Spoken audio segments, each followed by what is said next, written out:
अहम खबर आपको दें सबसे पहले, दरियाए रावी में सैलाबी सूरत हाल है। शादरा के मकाम पर बहाव 2,11,000 क्यूसेक तक आ गया है। तर्जुमान PDMA के मुताबिक चंद घंटों में पानी के बहाव में 9,000 क्यूसेक कमी हुई। दरियाई पानी से करीबी रिहायशी सोसाइटी ज़ेर-ए-आब आ गई। 28 अफराद को रेस्क्यू कर लिया गया। फर्रुखाबाद, मांगा मंडी, थीम पार्क, नाडो में और शफीकाबाद में भी 210 शहरियों को रेस्क्यू किया गया है। मजीद जानेंगे हमारे नुमाइंदे ताहिर जमील से। ताहिर, आगाह कीजिएगा, अभी ताज़ा सूरत हाल क्या है और कौन कौन से इलाके ज़ेर-ए-आब हैं?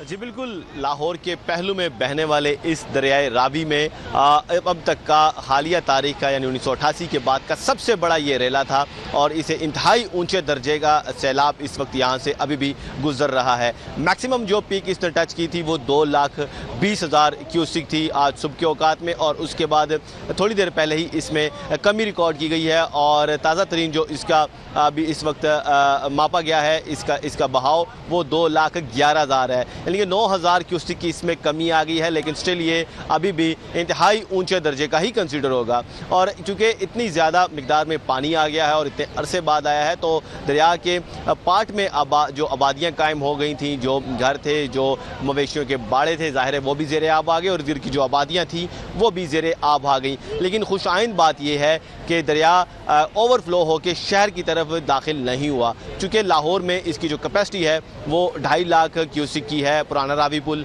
नए रावी पुल जहां हम मौजूद हैं इस वक्त बारादरी के करीब, यहाँ इसकी कैपेसिटी 3.5 लाख क्यूसेक है। तो दरिया अभी मैक्सिमम जो था वो 220 पे गया था, 2.5 लाख इसकी कैपेसिटी है और 30,000 की इसमें गुंजाइश थी कि दरिया वापस नीचे 9,000 क्यूसेक आ गया है। इर्द गिर्द की आबादियाँ भी इससे ज़ाहिर है मुतासिर हुई हैं, जिनमें आसपास के इलाके हैं जिनका आपने भी जिक्र किया, फर्रुखाबाद, शफीकाबाद, मालीपुरा, इसी तरह जो दीगर इलाके हैं, अफगान कॉलोनी है, वो भी इससे मुतासिर हुई। वहाँ पानी गया और रेस्क्यू काम जो हैं वहाँ से लोगों को पहले ही निकाल दिया था। लोग खुद भी चले गए थे और बाकी जो लोग रह गए थे उनके लिए सिविल डिफेंस, रेस्क्यू और पाक फौज के जवान उनके लिए सरगर्म अमल हैं। जी ताहिर, रेस्क्यू टीमों को किन मुश्किलात का सामना करना पड़ रहा है ऐसी सूरत हाल में?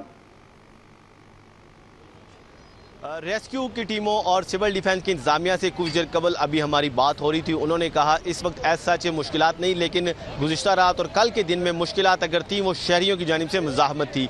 कुछ लोग ऐसे थे जो अपना घर बार छोड़ना नहीं चाह रहे थे, अपना सामान भी नहीं छोड़ना चाह रहे थे। कुछ लोग ऐसे भी थे जिन्होंने अपनी फैमिलीज़ को तो मुंतकिल कर दिया था, यहाँ से निकाल दिया था रेस्क्यू के ऐलानात के बाद, लेकिन ख़ुद वो घर की रखवाली के लिए, सामान की रखवाली के लिए, मज़ीद सूरत हाल की निगरानी के लिए वहीं पर रहे। और जब रेस्क्यू या सिविल डिफेंस उनके लिए एक डेफिनेटली चैलेंज होगा कि उन लोगों को मनाना और वहां से महफूज मकाम पर मुंतकिल करना। ताहिर जमील अपडेट करे थे, बहुत शुक्रिया आपका।